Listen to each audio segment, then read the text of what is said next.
नमस्कार, आप देख रहे हैं राजनीति 24 न्यूज। चलिए आगे बढ़ते हैं खबरों की ओर।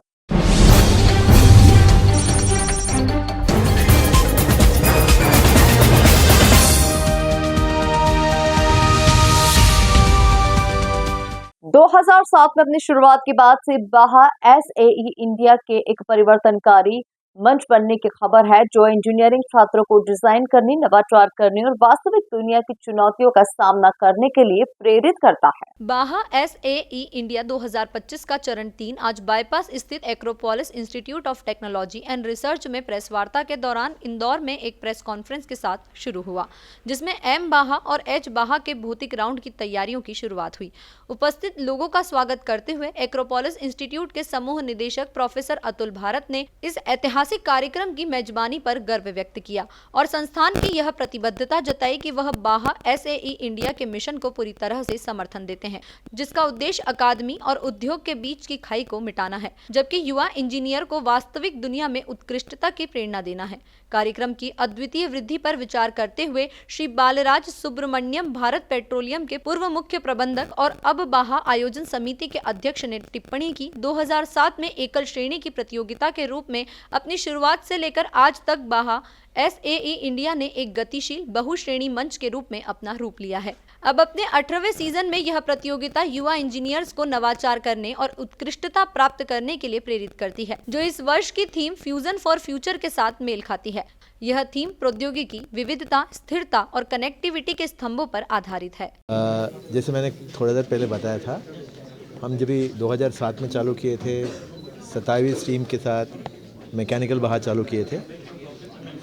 2010 में हम लेट हमारे प्रेसिडेंट श्री एपीजे अब्दुल कलाम को इनवाइट करने के लिए गए थे एज ए चीफ गेस्ट। उन्होंने हमारे इवेंट के बारे में जानकारी लेके बोला कि आप लोग एक ई व्हीकल का चैप्टर चालू करें, क्योंकि हमारे फ्यूचर कंट्री का ई व्हीकल होगा, तो आप वो चालू करिए और जो दिन आप चालू करेंगे हम खुद आ जाएंगे।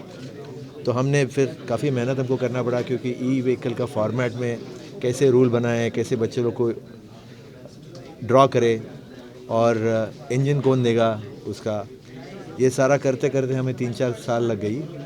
2015 में हमने पहले ई बाहा का चैप्टर चालू किए और उसमें भी यही स्टोरी हुआ कि पहले हमारे साथ पार्टिसिपेशन के लिए खाली 3 टीम आई थी।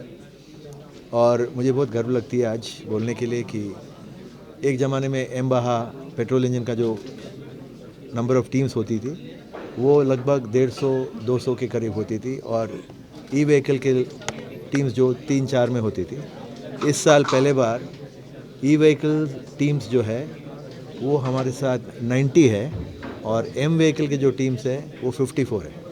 तो जैसे कंट्री का ट्रांसफॉर्मेशन हो रहा है फॉसिल फ्यूल से दूर हटने के लिए, वैसे बच्चों में भी वही ऑब्जेक्टिव हो रहा है, वही उनका एम हो रहा है, और इसी की वजह से पार्टिसिपेशन का जो रेशियो है वो बढ़ते जा रही है ई बाहा का। कंपटीशन की रूपरेखा किस तरह की है?